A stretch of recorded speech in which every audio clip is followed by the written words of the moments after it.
ओम शांति। हम सबके बीच में उपस्थित हैं आदरणीय राजू भाई जी।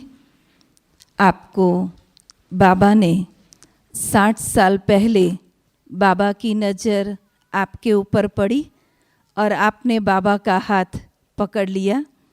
72 से आप अपने जीवन ईश्वरीय सेवा में आपने समर्पित किया। 76 से जो सिंधी में मुरलियाँ चलती थी, दादियाँ लिखती थी, उसका हिंदी में अनुवाद करके सारी मुरलियाँ सभी सेवा केंद्र पर भेजने का सेवा का कार्यभार आप संभालते हैं। मुरली के अंदर जो हम प्रश्न उत्तर सुनते हैं, धारणा, स्लोगन, वरदान सुनते हैं, वो सब आप ही मुरलियों में से निकालते हैं। जो स्वउन्नति के लिए पत्र पुष्प हमारे पास आता है, जिसके अंदर जो दादियों की प्रेरणाएं हैं, उमंग उत्साह की बातें हैं, चाहे देश विदेश की सेवाओं के समाचार हैं, जो सारे ब्राह्मण परिवार तक पहुंचाने की सेवा आप कर रहे हैं। यज्ञ में दादियों के पास जो भी कुछ प्रश्न आते हैं, पत्र आते हैं, उन सभी पत्र का उत्तर देने की सेवा का कार्यभार आप संभाल रहे हैं। आप कृषि एवं ग्राम विकास प्रभाग के राष्ट्रीय उपाध्यक्ष भी हैं। आपको बाप दादा के द्वारा दिव्य बुद्धि का वरदान भी प्राप्त है। आपका सरल नेचर और संतुष्ट मणि का गुण आपसे हर एक ब्राह्मण परिवार आत्माओं को संतुष्टता का अनुभव होता है। आज हम सभी सुनेंगे आदरणीय राजू भाई जी को। आज का हमारा विषय है परम आदरणीय दादी गुलजार जी के साथ के अनुभव। आदरणीय राजू भाई जी। ओम शांति।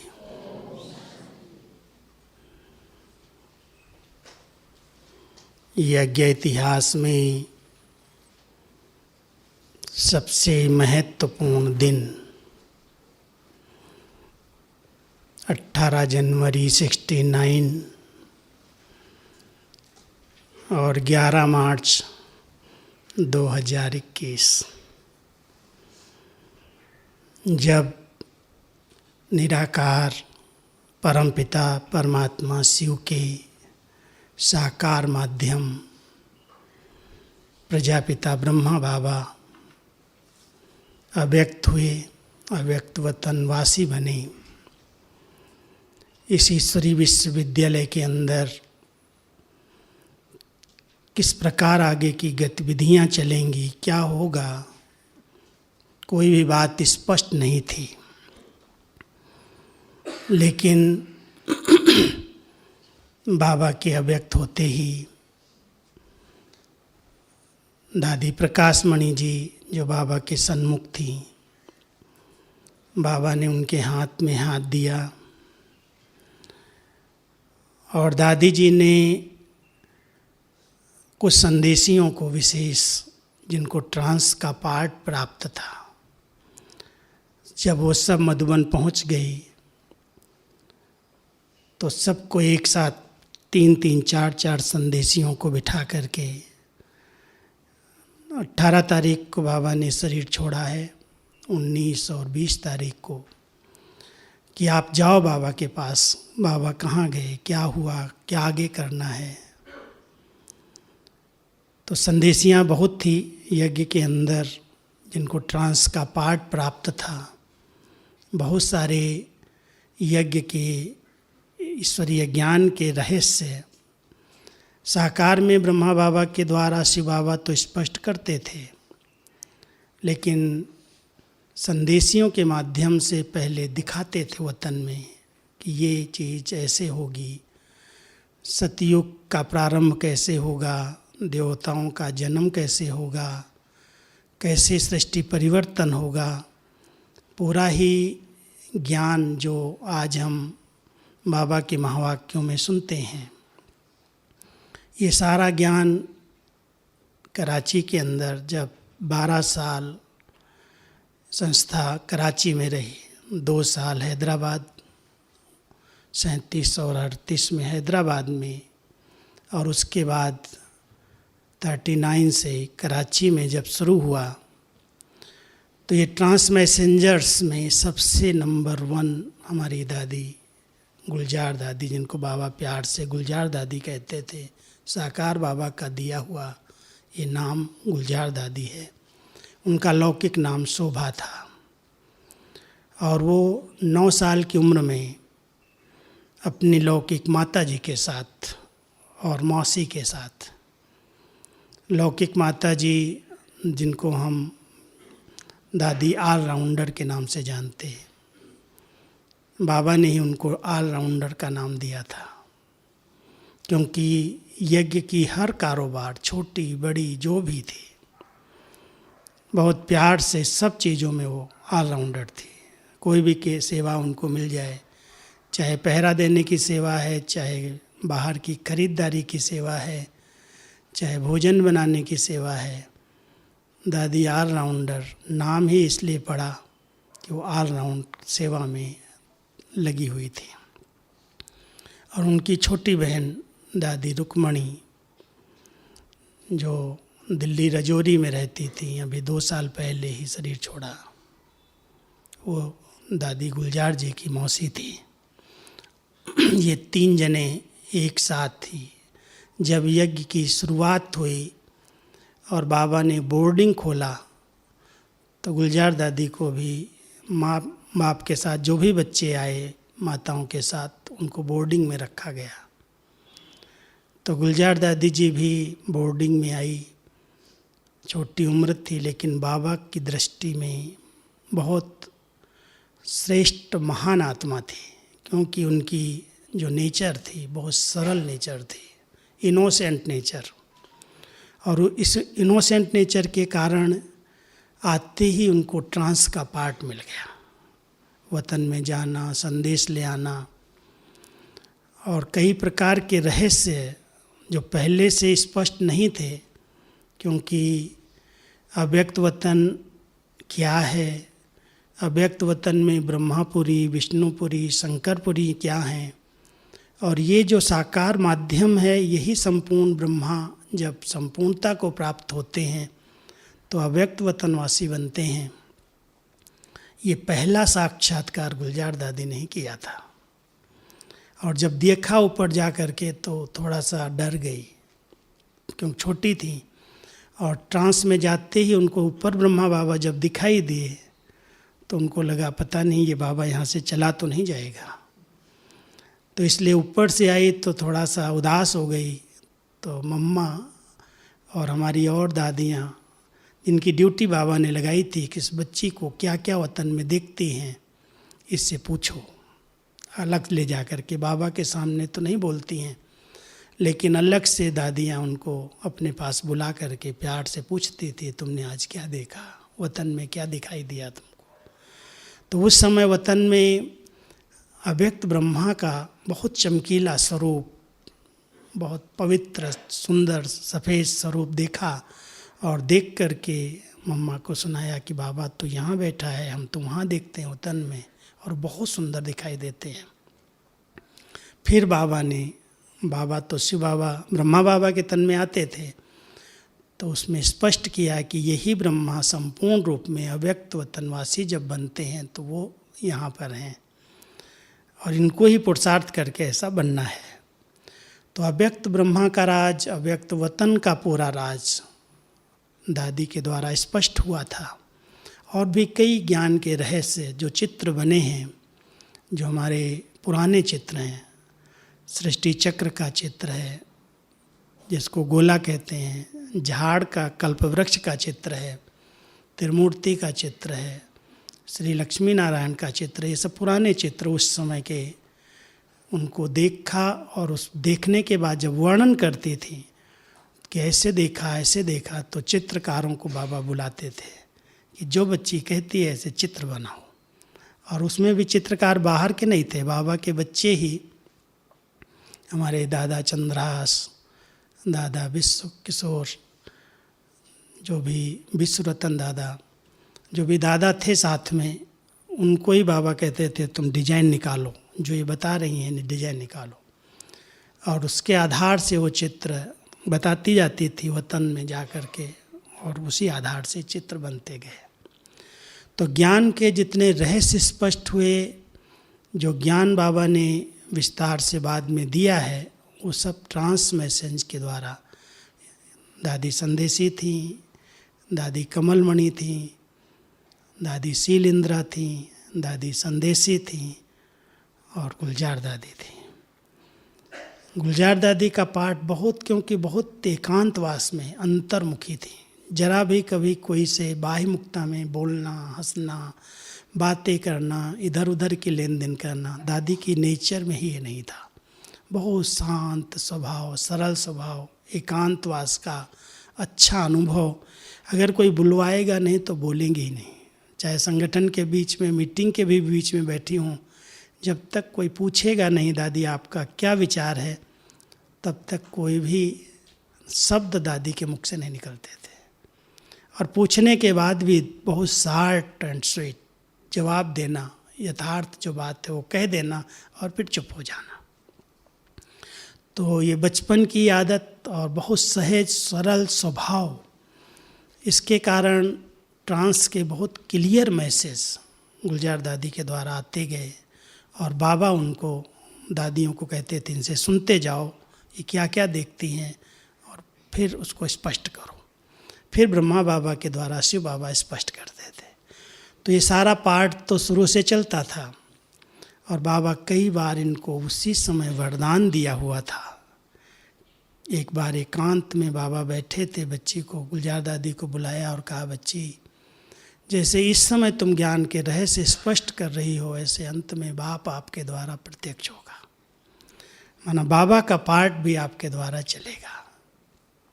ये बातें कोई साकार के समय पता नहीं चली, लेकिन जब बाबा अव्यक्त हुए 18 जनवरी को, तो गुलजार दादी जी दिल्ली में थी और आई मधुबन। तो दादी ने कहा सब संदेशियों के, जाओ वतन में, बाबा से पूछो, देखो कैसे बाबा कहाँ हैं, क्या आगे करना है। तो कोई को भी वतन में कोई दृश्य दिख नहीं रहे थे। एक दो बार तो बाबा ने ऊपर यही सिर्फ शब्द दिखा दिया, ड्रामा। अब ड्रामा, दादी कहती है ड्रामा तो मैं भी जानती हूँ, ड्रामा का ज्ञान तो सबके पास है, लेकिन क्या है ड्रामा का राज, वो बाबा से पूछो। तो ऐसे करके उस समय बहुत कैसा माहौल होगा आप सब समझ सकते हो। अचानक बाबा ने शरीर छोड़ा है, कोई के मन चित्त में भी नहीं था, कोई बीमारी नहीं, कोई हॉस्पिटल नहीं, और बाबा ऐसे ही मुरली चला करके क्लास में बच्चों से छुट्टी लेकर के आए, मिले, और बाबा अव्यक्त हो गए। और दादी को तो विश्वास ही नहीं हुआ। डॉक्टर को जब बुलाया रात को 11 बजे, 10:30 के बाद जब शरीर छूटा, तो डॉक्टर्स कहता है दादी आप देख रहे हैं दादी बाबा नहीं है, शरीर छूट गया। कहता कैसे होगा, अभी तो बाबा मेरे से बात किया, अभी तो मेरे हाथ में हाथ दिया। कहता सॉरी, और चला गया। तो वो दृश्य ऐसा था जो रात भर जब दादी किसी को फ़ोन करती थी तो लोग कहते थे दादी आप कहाँ थी, आप तो बॉम्बे में रहती थी, आप ऐसा कैसा समाचार दे रही हैं, कैसे राइट है क्या, ऐसा हो सकता है क्या। तो दादी कहती थी बाबा कहीं गए नहीं हैं, यहीं हैं, लेकिन आप आ जाओ, सिर्फ शरीर छोड़ा है ना, यहीं है।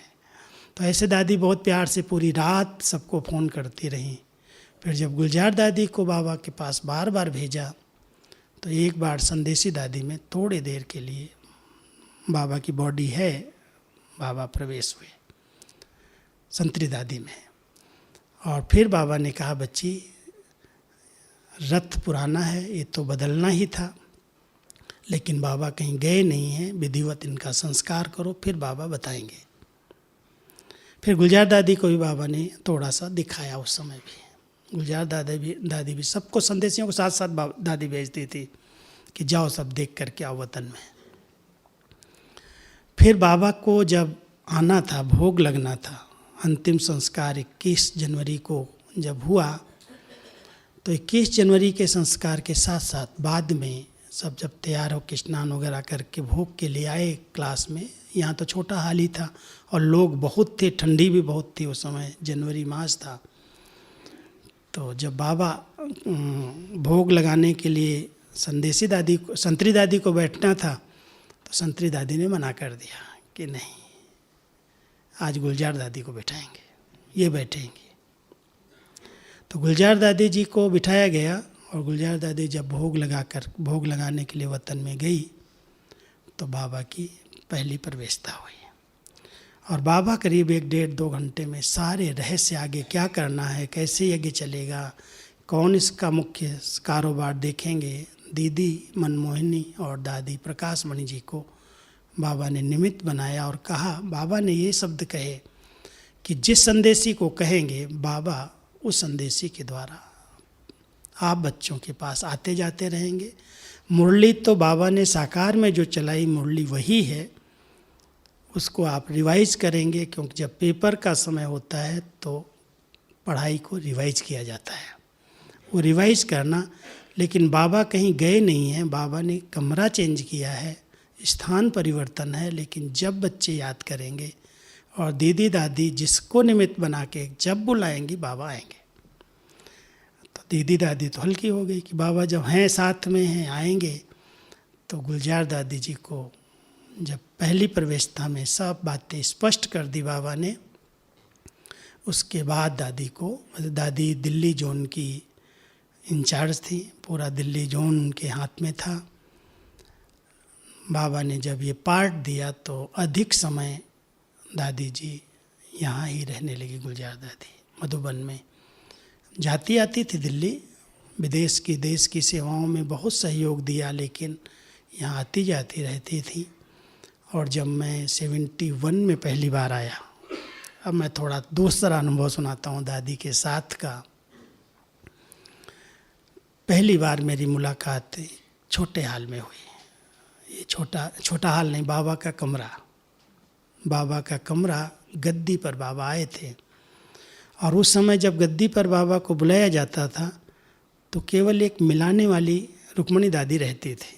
रुक्मणी दादी मिलाती थी बाबा से, और जब बाबा बात करने लगते थे तो वो भी बाहर चली जाती थी, हट जाती थी। केवल बाबा और हम, तीसरा कोई नहीं होता था।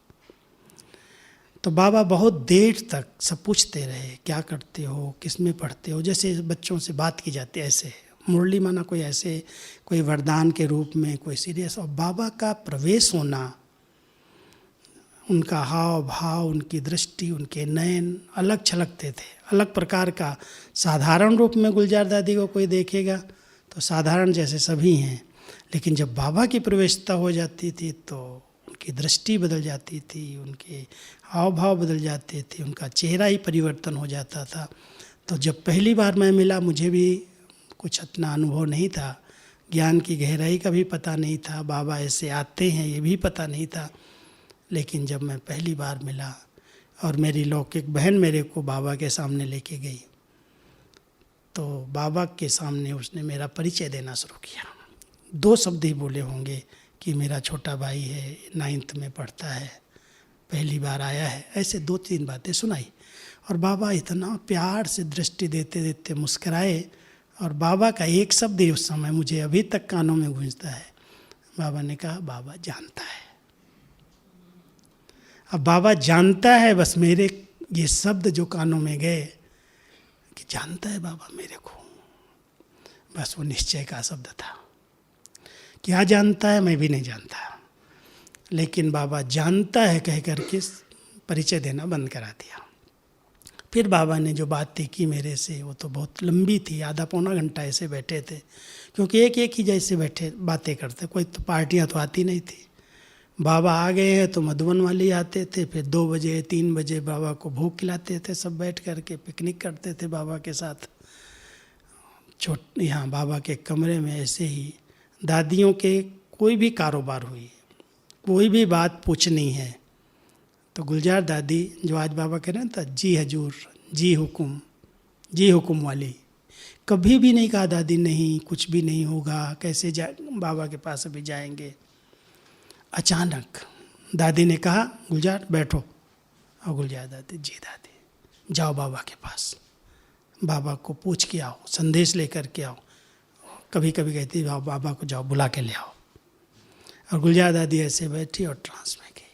जब बाबा को आना है फट से आ जाएगा, भोग की ज़रूरत नहीं, सामने कोई थाली नहीं होती थी, भोग नहीं लगता था। और दादी के तन में बाबा की प्रवेशता हो जाती। और बाबा के साथ केवल दीदी, दादी और साथ में लिखने के लिए ही सुदादी, 3 जने बैठते थे, चौथा कोई नहीं होता था। फिर वो जो मुरली चलती थी, कभी कोई अगर जनरल मुरली चला दी बाबा ने तो वो फिर टाइप होती थी, हमको मिलती थी जब हमने टाइप सीख लिया, और नहीं होती थी तो प्राइवेट है वो। तो ऐसे करके बाबा का जब पाठ शुरू हुआ और मैंने देखा बाबा को, मुझे भी निश्चय हुआ कि भगवान का ही पाठ है। उसके बाद जब मैं 72 में समर्पित हुआ, मधुबन में वापस आया, फिर बाबा के साथ दादी ने कहा, दीदी ने कहा कि तुम यूपी से हो, हिंदी अच्छी है, और बाबा तो रात भर बैठते हैं, कोई भी लिखता नहीं है बाबा क्या बोलते हैं, आप बैठोगे। उस समय टाइप नहीं सीखा था, लेकिन पहले से मुझे ये ड्यूटी बाबा के साथ बैठने की मिल गई। और 48 साल में जैसे बाबा के पार्ट में गुलजार दादी के तन में बाबा आए, तो जब आए और जब गए, जितना समय रहे, मैंने एक एक पल बाबा को देखा। ये बहुत बड़ा मेरा भाग्य रहा कि बाबा ने जो शब्द उच्चारण किए सब इन्हीं उंगलियों से लिखे।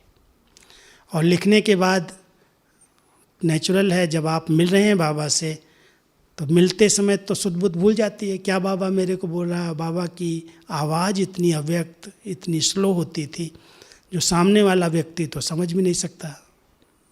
और मैं बैठा हूँ बाजू में, माइक है, छोटा माइक लगा देते थे तो मैं लिखता रहता था।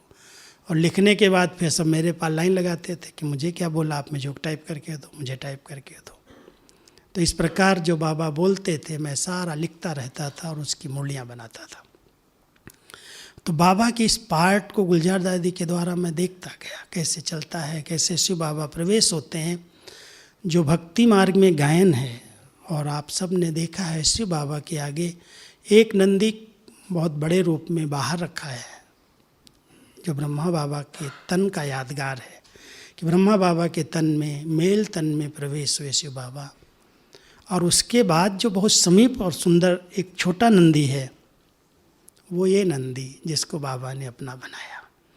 उस नंदी में तो शिव बाबा आए, लेकिन इस नंदी के अंदर बाप और दादा 2 आत्माएं आई, क्योंकि बाबा के अव्यक्त होने के बाद ब्रह्मा बाबा संपूर्ण बन गए और शिव बाबा ब्रह्मा बाबा कंबाइंड हो गए। अब दोनों को रथ चाहिए।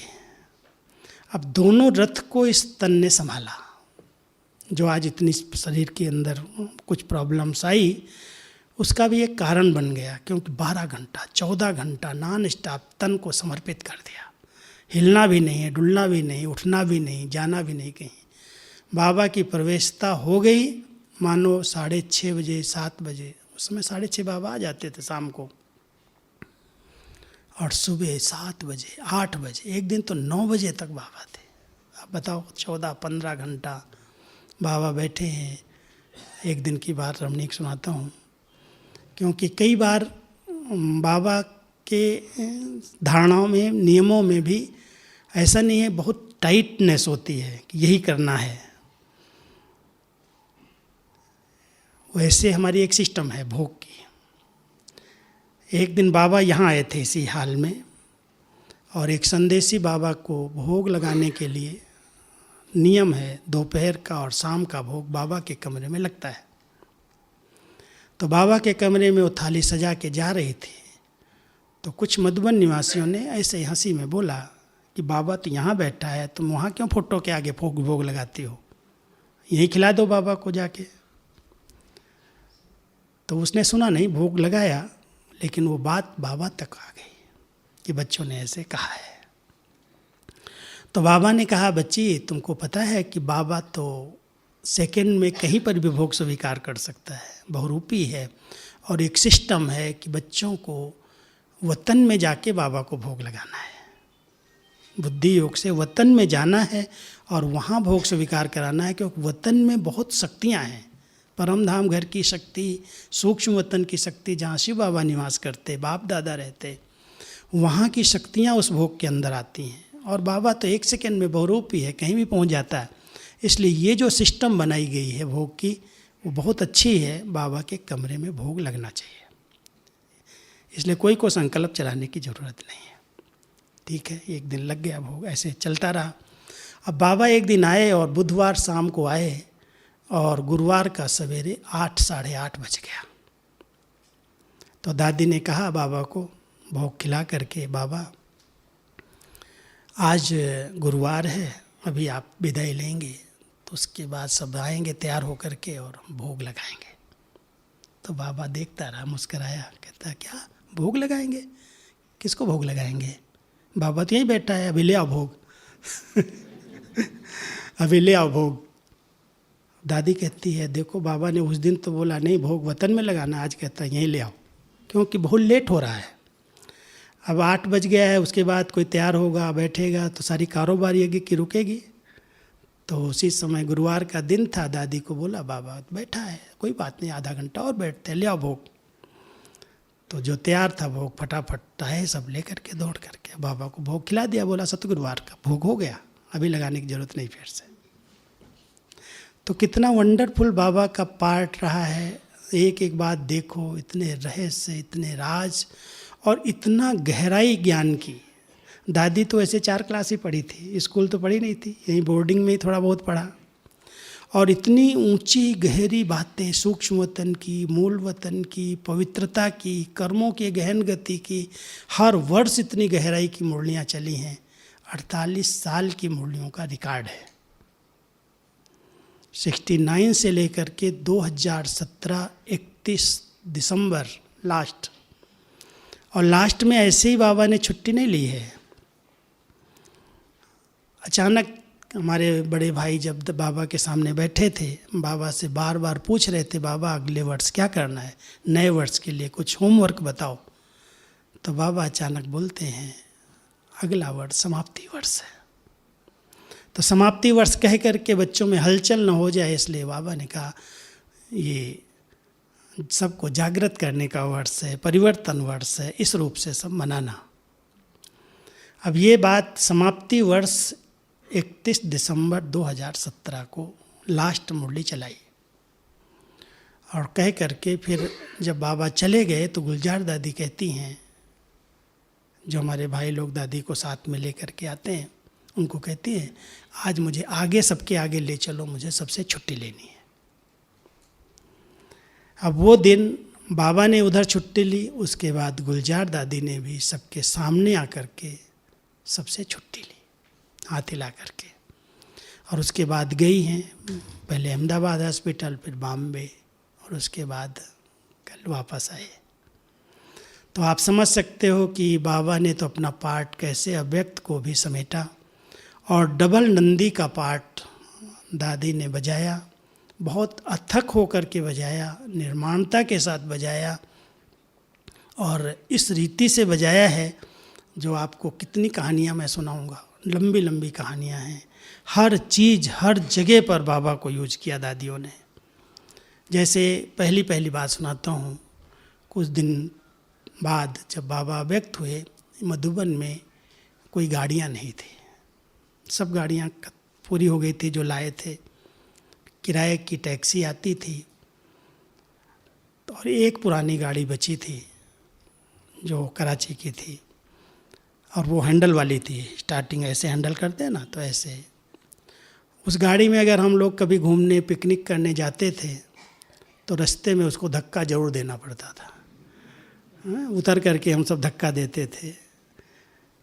बहुत पुरानी गाड़ी थी, तो उसका नाम हम लोगों ने रखा था नानक नाम जहाज है, जो चढ़े वो पेड़ा पार। तो एक ही गाड़ी थी, तो एक गाड़ी आई, कोई ने गिफ्ट दिया बाबा के घर में। उस समय एम्बेसडर फिएट थी, एम्बेसडर नहीं फिएट, बहुत छोटी गाड़ी थी, और नई नई कोई ने गिफ्ट के रूप में दिया कि दादी बार बार कहीं जाती हैं नीचे ट्रेन के लिए कहीं भी, तो अपनी गाड़ी होनी चाहिए। तो गाड़ी आई, और गाड़ी का भाई जो ड्राइवर था, दादी ने कहा चलो हम तीनों जने, दीदी, दादी और गुलजार दादी, चक्कर लगाने चलते हैं, उद्घाटन करें बैठ करके। तो तीनों को लेकर के भाई हमारा उस अनादरा पॉइंट की तरफ गया। और अनादराबाद में पॉइंट पर दादी ने कहा गाड़ी खड़ी करो। कोई प्लान नहीं। दादी ने गाड़ी खड़ी करवाई और गुलजार दादी को बोलती है, गुल ही बोलती थी बड़ी दादी उनको, गुल देखो बाबा के घर में नई गाड़ी आई है। दीदी दादी बैठे, जब तक बाबा इसमें नहीं बैठेगा तब तक दीदी दादी नहीं बैठेगी। आप जाओ बाबा को बुला के ले आओ। वहीं अनादरा पॉइंट पर गाड़ी खड़ी है और बीच में गुलजार दादी है, दोनों दादियाँ बाजू में हैं। गुलजार दादी बाबा के पास चली गई और बाबा वहीं गाड़ी में आ गए। बाबा आए गाड़ी में और दादी ने गुलजार दादी जी का हाथ पकड़ा, बाबा का हाथ पकड़ा और बाहर लेकर के आई। नारियल वगैरह सब लेके गई थी। तो बाबा को बोला, बाबा ये नई गाड़ी किसी ने दी है, आप इस पर दृष्टि डालो, इसका उद्घाटन करो। और बाबा ने वहीं पर उसमें नारियल तोड़ा और कहा, बच्चे ये गाड़ी क्या, गाड़ियों की तो लाइन लगने वाली है, बहुत आएंगे, ऐसे वरदान दे दिया। तो ऐसे कोई भी कार्य हुआ, कहीं पर भी कोई कार्य हो, बाबा को बुला लेना। कभी दीदी के कमरे में बाबा आए, कभी छोटे हाल के अंदर गद्दी पर बाबा को बुलाया। एक बार की बात और सुनाता हूँ। कोई ने यहाँ पर बाबा को बहुत बड़ी ज़मीन दिया, ज़मीन ऑफ़र किया। और ज़मीन ऑफ़र क्या किया कि यहाँ पर एक बहुत बाबा के साकार के समय के पालना लिए हुए एक सन्यासी थे और बहुत बड़ी एज थी। उन्होंने करीब 108 साल की उम्र में शरीर छोड़ा कुछ साल पहले। तो वो बाबा को बहुत मानते थे और दादियों से बहुत प्यार था। एक बार बीमार पड़े तो दादी को फ़ोन कर दिया कि दादी मेरे को तबीयत ठीक नहीं है। ये हॉस्पिटल अपना नहीं था उस समय, ग्लोबल। मेरी तबीयत ठीक नहीं है और आप डॉक्टर को बोलो मेरी दवाई करा देवे। तो दादी ने कहा, जाओ भाई, वो बीमार है, कोई उसको पूछता नहीं, तुम ले जाओ इसको अहमदाबाद में। तो उसको अहमदाबाद में लेके गए और उसका ऑपरेशन करने के लिए जब उसको लिटाया गया, कुछ ऑपरेशन करना पड़ा छोटा, तो उसको ब्रह्मा बाबा सामने आ गए, साक्षात्कार हुआ। और ब्रह्मा बाबा कहता, बच्चे डरो नहीं, डॉक्टर थोड़ी करेगा ऑपरेशन, मैं कर दूंगा, ठीक हो जाएगा। और सचमुच वो ऑपरेशन करा के आया और ठीक हो गया। उसका इतना विश्वास बैठ गया कि बाबा ने मेरा इतना बड़ा बीमारी का इलाज किया है, मुझे ठीक किया है, दादी ने ठीक किया है, मैं कुछ ज़मीन देना चाहता हूँ। और ज़मीन यहाँ गौमुख के ऊपर एक 30-40 एकड़ की ज़मीन, बहुत बड़े चरागाह जैसी ज़मीन है वहाँ। अब उसने जो कागज़ थे वो सब ले कर के हमारे जो भाई लोग गए, जाते आते थे हम लोग वहीं पर पिकनिक करते थे। जैसे उड़िया गांव में जाते थे वहाँ पर खेल कूद करते थे, ऐसे ही हम गौमुख के ऊपर वहाँ करते थे जा कर के। तो उसने बहुत सारे कागज़ दे दिए अपने ज़मीन के और कहा, ये सब हम बाबा को देंगे, कुछ भी है यहाँ पर आप लोग कोई आश्रम बनाओ छोटा सा। अब वो लेके आए, बड़े खुश हो गए क्योंकि उस समय ज़मीन ढूंढी जा रही थी, कहीं बड़ा स्थान बने। ओम शांति भवन छोटा पड़ने लगा है। दादी को बड़ा संकल्प चलता था कि ओम शांति भवन छोटा हो गया है, कहीं स्थान होना चाहिए। और ज़मीन ले कर के आए दादी के पास। तो दादी ने कहा, ऐसे तो मैं फ्री ज़मीन नहीं लूँगी, पहले बाबा से पूछना पड़ेगा। अब बाबा को बुलाओ। गुलजार दादी को बिठा दिया, छोटे हाल में गद्दी लगाई, बिठा दिया। हम भी बैठे थे, 5-7-10 भाई थे जो बात करके आए थे। मेरी तो ड्यूटी थी लिखने की, क्या बाबा बोलते हैं। तो जब बाबा आए, बाबा ने आते ही दृष्टि दी। दृष्टि दे के कहते हैं, ये जो कागज़ है ना, बहुत प्यार से कहा, ये जो कागज़ है ना, ये सब कल वापस करके आना। बाबा को सिर्फ ज़मीन नहीं चाहिए। दादी कहती है, बाबा ये तो आपका बच्चा, आपने तो उसको ठीक किया है, साक्षात्कार कराया है, उसका ऑपरेशन ठीक हुआ, उसकी भावना है आप में, और आपके नाम पर दे रहा है। बाबा थोड़ा सीरियस हो गए। बाबा बोलते हैं, बच्ची, बाप को सन्यासी की ज़मीन नहीं चाहिए, वापस करके आओ। और उसी समय फिर क्या करें, सब भाई लोग सिद्ध करने लगे, कोई बातें कोई कहे, कोई कहे। बाबा ने कोई की नहीं सुनी और थोड़ी देर बाबा बैठे, दृष्टि दी और दृष्टि दे के चले गए। अब सब चुप हो गए, अभी क्या करेंगे, अब ज़मीन इतनी बड़ी फ्री मिल रही है, नहीं ले रहे हैं। सुबह भाई दे आए जा करके वापस कागज। वो सन्यासी कहे आप लोग डरते क्यों, हम बैठे हैं ना, हमारे पास बंदूक है, कोई आएगा तो हम देख लेंगे। वो तो बड़ा निश्चय वाला था, कुछ नहीं होगा, आप डरो नहीं, ले जाओ, आपको मैं देता हूँ, मैं रजिस्ट्री कराऊंगा ना। अब बाबा मना कर रहा है, उसको सब कागज वापस कर दिए। बाबा की श्रीमत माना श्रीमत। और जब उसको वापस हो गए कागज सारे, तो उसके बाद कुछ आवाज़ हुई होगी सन्यासियों में कि ऐसे ऐसे इसने ब्रह्मा कुमारियों को ज़मीन दिया है। उसके बाद तो थोड़ा हलचल हुई उनके सन्यासी समाज में, और वो सब एकदम बहुत गुस्से में आकर के, गर्म होकर के, देखें कैसे देता है, उसको घेर लिया जा कर के वहाँ। वो कहता है देना तो दूर, मैं तो दे रहा हूँ ज़बरदस्ती, वो लेते ही नहीं है, देखो कागज़ वापस करके गए। अब वो क्या करेंगे। तो बाबा तो बच्चों पर कैसे रहम करता है, कैसे, सब उसको पता तो है, जाने जाना नहार है। तो ऐसे कई दृश्य हुए। उसके बाद एक दिन बाबा ऐसे विदाई ले रहे थे, सवेरे 6 साढ़े 6 बजा था। विदाई लेते आंख बंद किया एक बार और फिर आ गए। फिर गुलजार दादी ने, बड़ी दादी प्रकाशमणि दादी को देखते हुए कहते इधर आओ। नज़दीक बुला के कान में बोलते हैं, इधर जो दूध वाले हैं ना, जो दूध लाते हैं, उनसे बात करना ज़मीन के लिए। कान में बोल के और चले गए ऐसे। दादी तो देखती रह गई कि बाबा, ज़मीन का ध्यान तो है बाबा को पूरा लेना है, दूध वालों के पास ज़मीन कहाँ है। तो 8:30 बजा सुबह का समय, रात को बाबा बोल के गए। सवेरे सवेरे दूध वाला सामने ही आकर के बोलता है, यहाँ वल्लभ भाई दूध संभालते थे, डिपार्टमेंट थी, कि भाई साहब हमारे पास एक 30-35 एकड़ की अच्छी ज़मीन है और हम लोग उसको निकालना चाहते हैं, आप लोग लेंगे क्या। वो भाग करके दादी के पास आया, दादी को बताया, दादी ऐसे ऐसे वो भाई दूध वाला आके बोल रहा है, जाओ जाओ देख करके आओ कहाँ है क्या है। और देखने गया तो उसको पसंद आ गई। था तो जंगल ही, सारा चरागाह था, जंगल की ज़मीन थी। लेकिन जब देख के आया तो दादी कहती, अभी बाबा शाम को ही तो बोल के गया है कि इधर ज़मीन है, ज़रूर देखो, ले लो, क्या देता है किस भाव से। और वो फिर हम लोगों के नाम से, कईयों के नाम से ज़मीन ली गई। वहाँ पर भी इतना सुंदर ज्ञान सरोवर बना। तो कैसे बाबा गुप्त रीति से इतने बड़े यज्ञ को, इतनी बड़ी कारोबार को यज्ञ की चलाई, और उसमें मेरा जो नज़दीक से दादी के साथ रोल रहा, वो मैं 2-4 बातें आपको सुनाता हूँ, समय की भी सीमा है। दादी बहुत अलग से, सबसे मिलती जुलती नहीं थी, और बाबा का रथ थी।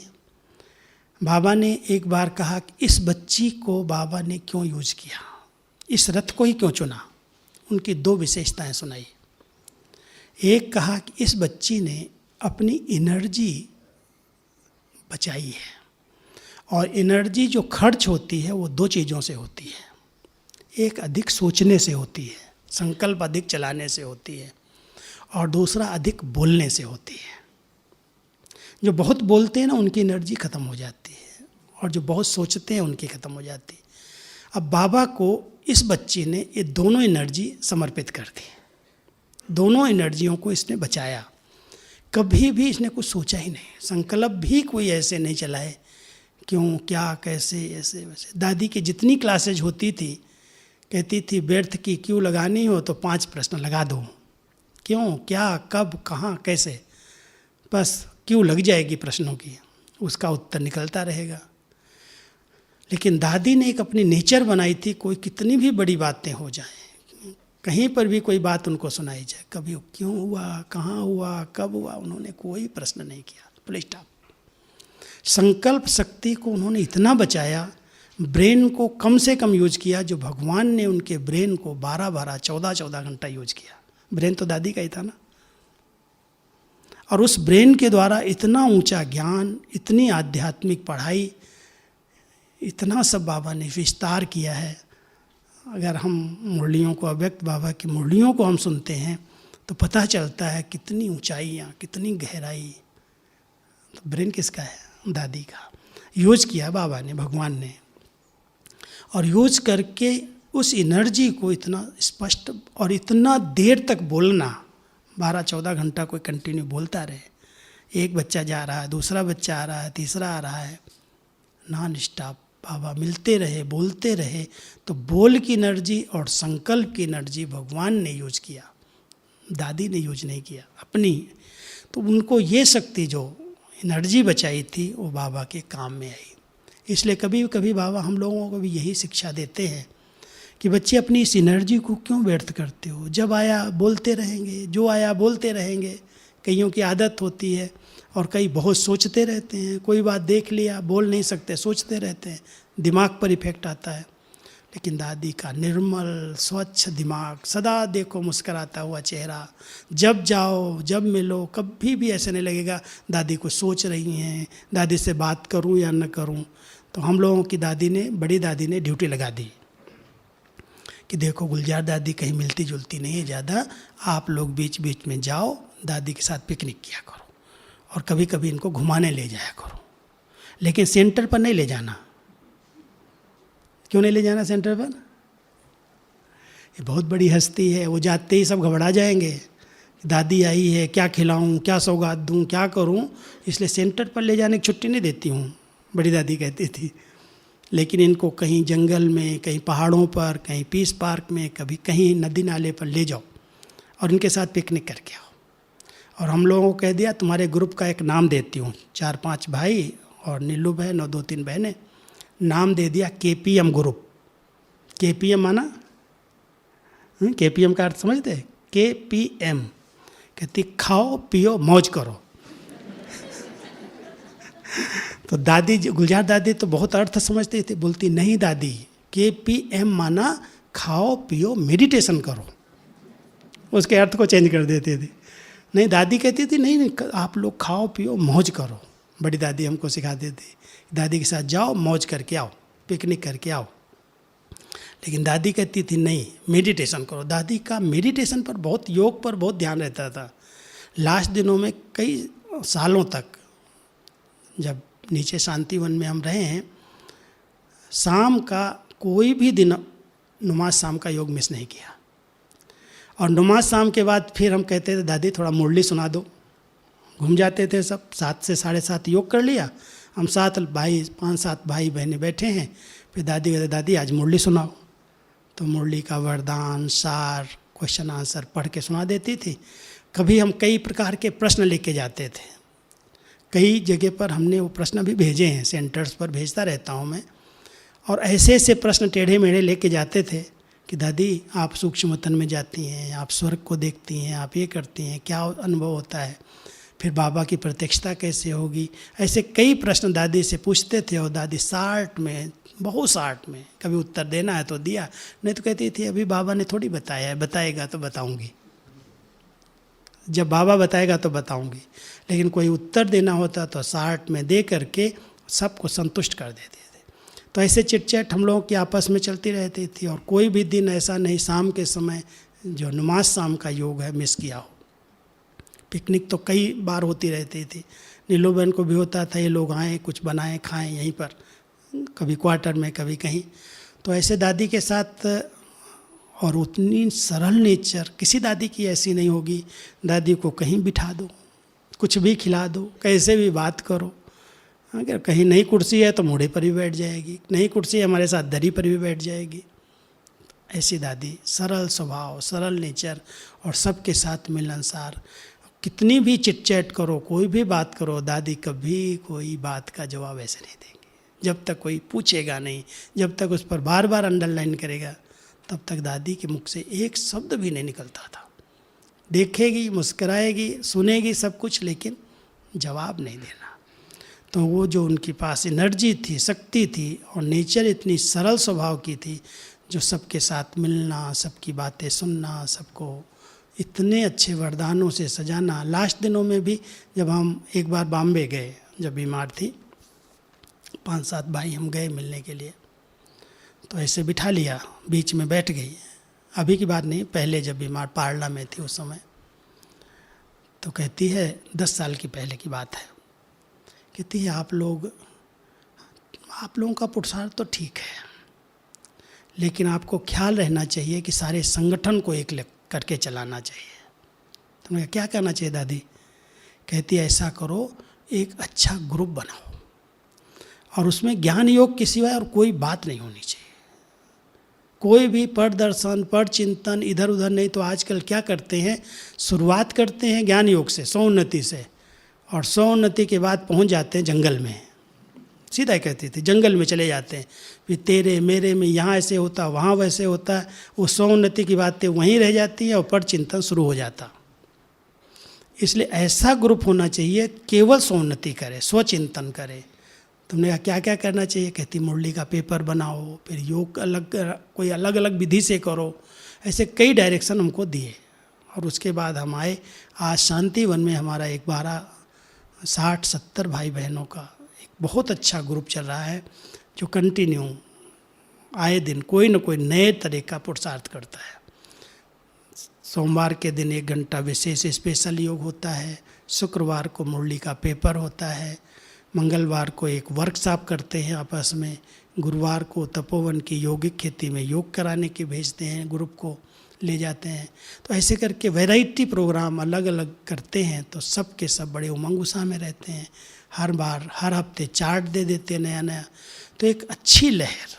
और बस यही एक लक्ष्य रखा है। दादी ने कहा है कि केवल स्वचिंतन करना, पर चिंतन पतन की जड़ है। दादी बार बार कहती थी अगर अपनी उन्नति करनी है तो स्वचिंतन उन्नति की सीढ़ी है। ये दादी का फेवरेट स्लोगन था कि कोई भी ब्राह्मण आत्मा को अगर अपनी उन्नति करनी है, केवल खुद को देखो, बाबा को देखो, साइड सीन को नहीं देखना। साइड सीन को अगर देख लोगे तो कहीं ना कहीं धोखा मिलेगा। देखना है तो बाबा को देखो, कोई को भी नहीं देखना।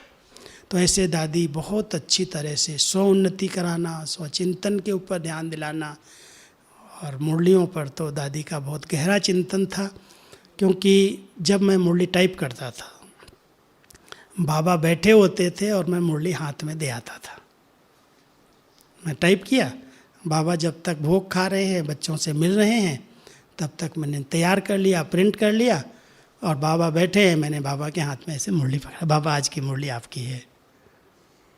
तो उसके बाद दादी, क्योंकि दादी तो गुम होती थी, गुम होने की एक कहानी सुनाता हूँ। एक दिन की बात है, इसी हाल में बाबा आए थे, हम यहाँ बैठे थे, इधर बाजू में 4-5 भाई लिख रहे थे। इधर ये स्टेज नहीं थी उस समय, नीचे था। और ऐसे ग्रुप खड़े होके मिल रहा था 7 लोगों का, 7-8 भाई थे, बहनें नहीं थे उसमें। और बाबा उनको वरदान दे रहे थे। एक बच्चे को पता नहीं क्या हुआ, नशा था क्या था या चक्कर आया, अचानक दादी के बाबा के ऊपर वो गिर गया। अब जब गिर गया तो अभी दादी का हाथ है ना, उसमें चोट लग गई। और हम लोग जब तक उठ के उस भाई को खींचे, उठाएं, तब तक तो बाबा को चोट लग चुकी थी, दादी को। बाबा ने 1-2 बार बोला बच्चे को उठाओ उठाओ उठाओ, तो सब ने उसको ज़बरदस्ती उठा के बाहर कर दिया।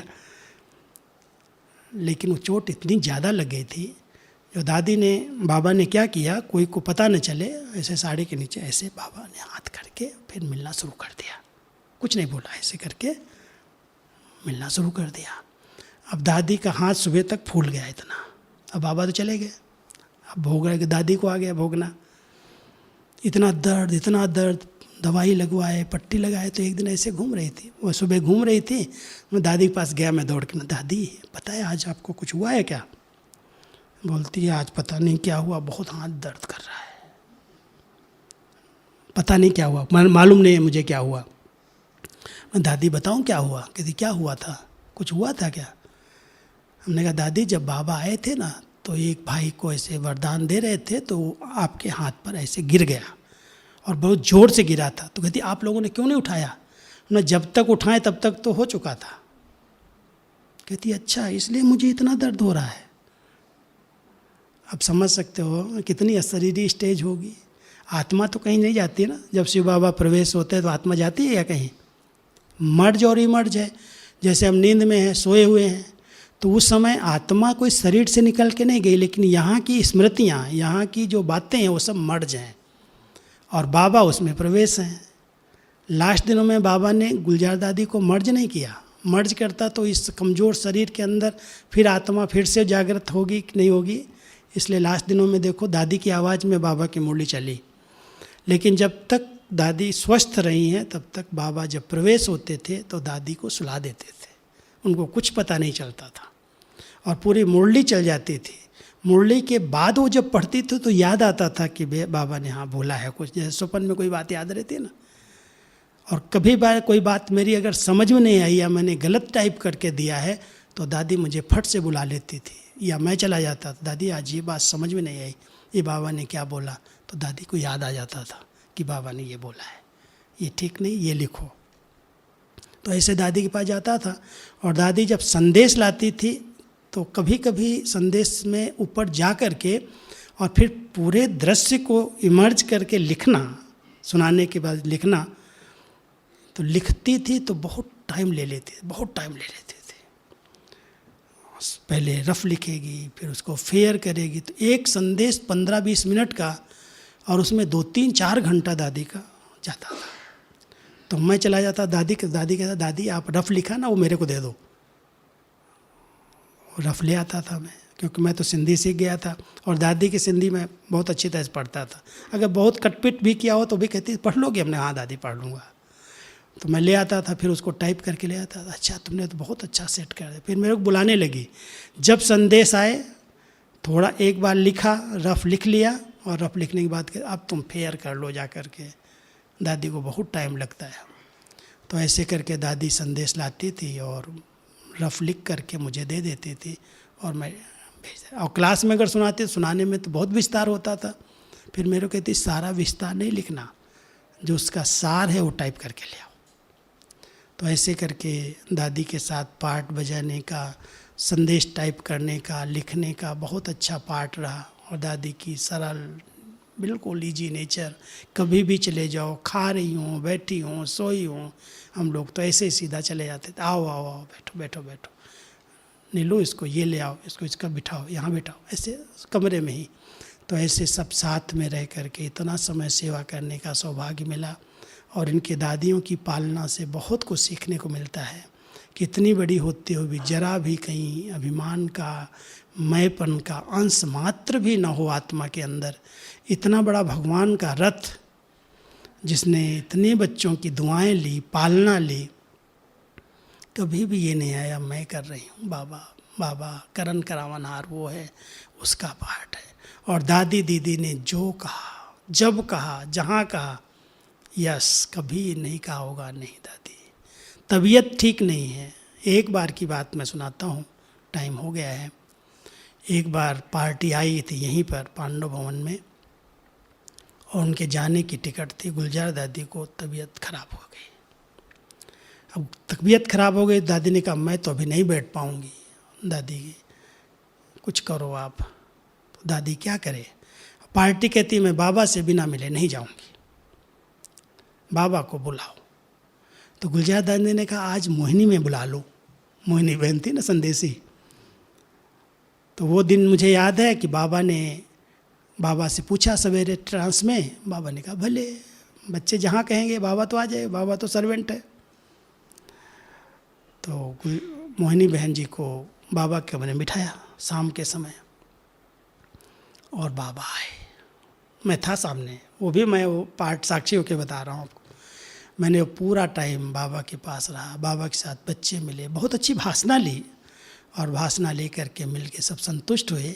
और विदाई देने के लिए गुलजार दादी आई। गुलजार दादी आई और बाबा को अपने हाथों से भोग कराया। तो बाबा कहता देखो बच्ची आज तेरे को भी चांस मिल गया। तो बाबा तो बहुत रमणीक हैं और बहुत अच्छी तरह से बच्चों की पालना। ऐसा नहीं बाबा अभी चले गए कहीं, भले तन परिवर्तन हुआ है, साकार का पाठ पूरा हुआ, अव्यक्त पाठ चला इतना समय, 48 साल तो हमने बाबा के इतने अव्यक्त महावाक्य सुने हैं। बाबा अभी सुप्रीम शिक्षक बन करके अपने बच्चों को देखना चाहता है कि इन बच्चों ने इस महावाक्यों को अपने जीवन में कहाँ तक उतारा है। प्रैक्टिकल पालना का स्वरूप देने का ये समय आ गया है। और बाबा भी साक्षी होकर के वतन से बाप दादा, ये दादियाँ भी सूक्ष्म रूप में अभी हम सब पर नज़र रखेंगी कि किस बच्चे ने कितना इस ज्ञान रत्नों को अपने जीवन में धारण किया है, कितना अपने स्वरूप में उतारा है और कैसे अभी बाबा के रहे हुए कार्य को ये संपन्न कर रहे हैं। तो साक्षी होकर के देखने का समय है और साथ साथ बाबा अपने बच्चों को हर समय साथ का अनुभव भी कराएगा। जहाँ भी बच्चे दिल से याद करेंगे बाबा की हाजिरी अनुभव करेंगे। हमें तो ऐसे लगता है अब प्रभु की लीला लास्ट समय की जो है, जैसे शुरुआत हुई, प्रारंभ हुआ, स्थापना शुरू हुई तो साक्षात्कार हुआ ब्रह्मा बाबा का और उसके आधार से सब आए, ऐसे ही अब अंत समय में जो प्रत्यक्षता होगी, ये हमारी दादियाँ जो संपन्न बन कर के गई हैं अपने संपूर्ण स्वरूप का अनुभव कराएंगी और सबको प्रेरित करेंगी, यहाँ जाओ। ये साक्षात्कार की लीला शुरू हो जाएगी। अब वो समय आ गया है और इसी से ही प्रत्यक्षता होगी, इसी से जय जयकार होगी। इसलिए बाबा ने शायद ये कोरोना काल के अंदर वाचा सेवा को कम कराया है। हर ब्राह्मण आत्मा ने बहुत अच्छी तपस्या की है, मनसा सेवा की है। परिस्थितियां तो आई हैं, लेकिन जिसने अपनी स्वस्थिति अच्छी बना के रखी है उनको परिस्थितियों ने परेशान नहीं किया है, मौज में रहे हैं। अब समय ऐसा कह रहा है अचानक बड़ा परिवर्तन हो। पेपर तो कलयुग के अंत में आए हैं और आते रहेंगे और भी अधिक आएंगे। बाबा कहता है अभी तो दुख के पहाड़ नहीं गिरे हैं, दुख के पहाड़ गिरेंगे। कलयुग का परिवर्तन है, कोई छोटी बात का परिवर्तन नहीं है। कलह कलेश की दुनिया है, इतनी बड़ी आबादी है, इतना प्रदूषण है, पांचों तत्वों का विकराल रूप है। कलयुग का महाविनाश हो, उसमें जरूर कुछ तो सहन करना पड़ेगा। लेकिन सहन शक्ति, धैर्यता की शक्ति, सामना करने की शक्ति, समाने की शक्ति उन बच्चों में निरंतर रहेगी जो अपने जीवन को बहुत न्यारा प्यारा तपस्वी बना करके रहेंगे। अब समय है हम सब तपस्वी मूर्त बन करके रहें, कोई भी बात के प्रश्नों में उलझे नहीं। बाबा कहता है जो सीन सामने आ रही है देखो साक्षी होकर के, फुल स्टॉप लगाओ और आगे बढ़ जाओ। शुभ भावना, शुभ कामना के संकल्पों से संपन्न रहो ताकि आने वाली कोई भी परिस्थिति में आप सहयोगी बन सको और कोई भी परिस्थिति आपको डगमग न करे। डगमग करने वाली बातें तो आएंगी ही। कई ब्राह्मण आत्माओं के क्वेश्चन उठते रहते हैं, कई प्रश्न पूछते हैं और बाबा कहता है बच्चे अगर सदा प्रसन्न चित्त स्थिति में रहना है तो प्रश्नों से पार रहो। कोई भी प्रश्न करने की आवश्यकता नहीं। जो कुछ ड्रामा में चल रहा है आज भी बाबा ने अंडरलाइन कराया, जो निश्चय बुद्धि बच्चे हैं वो सदा निश्चिंत रहते हैं, क्योंकि ड्रामा की हर सीन में, हर बड़े से बड़ी घटना में बहुत बड़ा कल्याण समाया हुआ है। आज के वरदान में था ना, तो इस वरदान को सदा स्मृति में रख करके एक एक बाबा के बच्चे को अपनी ऊंचे से ऊंची स्थिति बनानी है। हमारी दादियों ने जिस प्रकार से यज्ञ को आगे चलाया, बढ़ाया है, अब उनके इस रहे हुए कार्य को हम सबको मिल करके क्या करना है, संपन्न करना है। संपन्न कार्य भी हो और हम सब संपन्न और संपूर्ण बन करके बाबा के साथ चलें। बाबा घर का गेट खोले, सब आत्माओं को मुक्ति मिले, जीवन मुक्ति मिले, दुखों से सब छूट जाएं। ऐसी शुभ भावना के साथ बहुत अच्छी तपस्या करो। संकल्पों की हलचल समाप्त, फुल स्टॉप। जैसे दादियों ने अपनी स्थिति एक रस बनाई, ऐसे हम सबको भी एक रस अचल अडोल स्थिति में स्थित रहना है। ठीक है। ओम शांति। ओम शांति। परम श्रद्धेय, परम आदरणीय, हम सबकी प्राण प्यारी दादी गुलजार जी का बचपन से लेकर के अभी तक का और भविष्य का भी चरित्र चित्र आदरणीय भ्राता राजू भाई जी ने हम सभी के सामने रखा। मुझे तो सुनते समय ये फील हो रहा था कि दादी के बारे में हमने जो कुछ सुना, कितनी सरलता की देवी, हाजी का पाठ सदा के लिए पक्का, यज्ञ में संपूर्ण समर्पित, चित्त बिल्कुल शांत, अपनी दोनों ही एनर्जी को पूर्ण रूप से बचाने वाली। ये सुन रहे थे तो कितना सुख भास रहा था, लेकिन जब सुनते समय दिल से यही दृढ़ संकल्प करते जाएं, मुझे भी ऐसा बनना है, मैं भी आज से ऐसा करूँगी, मैं भी अपने संकल्पों को, अपनी वाणी को, अब समय जब अंत पर आकर पहुँचा है, विराम दे दूंगी। ये जो दिल की भावनाएं हैं ना, वो सच्चा सच्चा थैंक्स है। आज हम सभी दादी जी को बहुत बहुत दिल से धन्यवाद करेंगे और यही दृढ़ संकल्प करेंगे कि जो आपकी विशेषता इस दिव्य आत्मा से हम सभी ने सुनी है, उसको हम कर्म में, व्यवहार में अवश्य लाएंगे। यही सच्चे सच्चे दादी जी के प्रति श्रद्धा सुमन है। हम सभी भाई जी का भी बहुत तहे दिल से एक हाथ की अव्यक्त ताली से अभिनंदन करते हैं, धन्यवाद करते हैं। अभी भाई जी हम सभी को 7:30 बजे तक योग भी कराएंगे। योग के पश्चात 2 मिनट सभी यहाँ ही बैठेंगे। चलो, दादी जी की बहुत सारी बातें सुनी हैं और अव्यक्त वतन में दादी जी हम सबको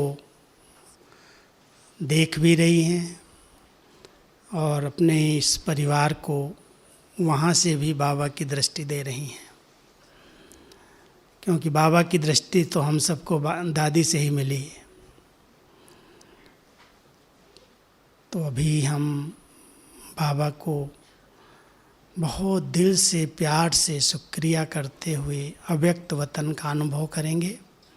और जैसे अव्यक्त बाबा दादी के द्वारा हम सबसे मिलते रहे हैं, ऐसे ही अव्यक्त वतन में बाप दादा दादी के तन से बहुत सुंदर दृष्टि, शक्ति, सकाश दे रहे हैं, अपना वरदानी हाथ मस्तक पर रख रहे हैं। ऐसी अनुभूति में बैठेंगे।